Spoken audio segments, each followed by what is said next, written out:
Ne savez-vous pas que ceux qui courent dans le stade courent tous, mais qu'un seul remporte le prix? Courez de manière à le remporter. 1 Corinthiens 9, 24. C'est pourquoi, mes bien-aimés, fuyez l'idolâtrie. 1 Corinthiens 10, 14. Et connaître l'amour de Christ qui surpasse toute connaissance, en sorte que vous soyez remplis jusqu'à toute la plénitude de Dieu. Éphésiens 3, 19. Ces choses leur sont arrivées pour servir d'exemple. Elles ont été écrites pour notre instruction, à nous qui sommes parvenus à la fin des siècles. 1 Corinthiens 10, 11.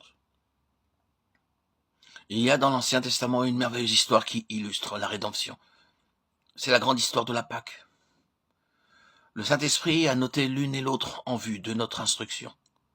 Ceci, naturellement, nous rappelle Israël en Égypte. Esclaves en Égypte, leur cri parvint jusqu'à Dieu. L'Éternel dit, j'ai vu la souffrance de mon peuple qui est en Égypte, et j'ai entendu les cris que lui font pousser ses oppresseurs, car je connais ses douleurs. Exode 3, 7. Le dessein de Dieu est de prouver qu'il a vu, entendu et connu leurs cris. Il prend soin d'eux en descendant pour les racheter. Je suis descendu pour le délivrer de la main des Égyptiens et pour le faire monter de ce pays dans un bon et vaste pays, dans un pays ruisselant de lait et de miel, dans les lieux qu'habitent les Cananéens, les Hétiens, les Amoréens, les Phérésiens, les Éviens et les Jébusiens. Exode 3, 8. Le dessein de Dieu n'était pas seulement de les sortir de l'esclavage, mais de les amener aussi en Canaan. La terre que Dieu avait projeté de leur prendre était une terre où coulait le lait et le miel. Car l'Éternel, ton Dieu, va te faire entrer dans un bon pays, pays de cours d'eau, de sources et de lacs qui jaillissent dans les vallées et dans les montagnes, pays de froment, d'orge, de vignes, de figuiers et de grenadiers, pays d'oliviers et de miel, pays où tu mangeras du pain avec abondance, où tu ne manqueras de rien, pays dont les pierres sont du fer et des montagnes duquel tu tailleras les reins. Deutéronome 8, 7, 9. Ces versets détaillent les aspects physiques importants de ce pays pour montrer ses richesses en ressources naturelles. Les enfants d'Israël furent délivrés de l'esclavage pour entrer dans une terre de plénitude. Ceci constitue un souvenir imagé de la conduite de Dieu en notre faveur. Le pas suivant de la vie de la nation contient une note d'avertissement.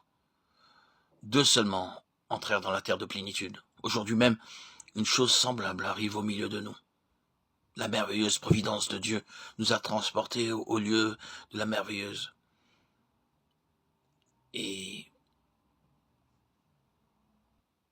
sublime rédemption. Mais combien d'entre nous ont goûté la plénitude qui est en Dieu?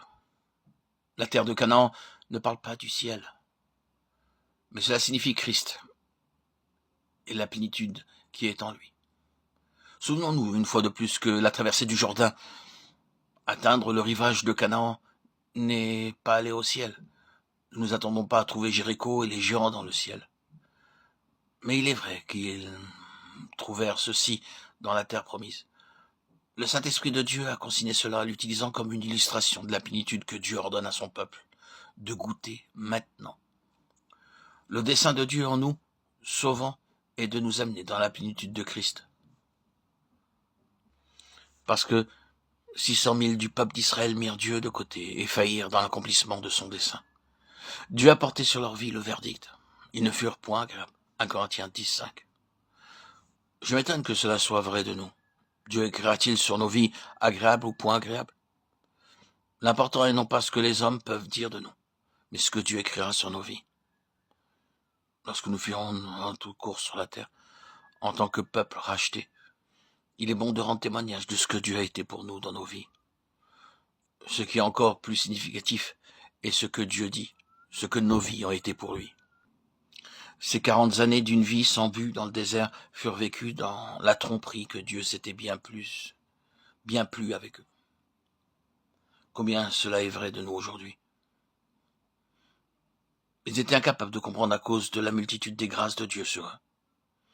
En dépit du fait que Dieu ne s'était pas plu avec ces gens, il leur présenta chaque jour la manne, la colonne de nuit et le jour, la colonne de feu la nuit, pour les conduire.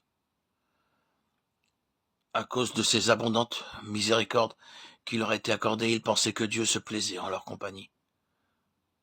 Quoiqu'ils avaient des anges pour se nourrir et boire au rocher, cependant ils périrent. Que de choses décevantes. Les bénédictions journalières que nous goûtons ne signifient pas nécessairement que Dieu est très heureux avec nous. Il y a une manière bien définie de vivre une vie agréable devant Dieu.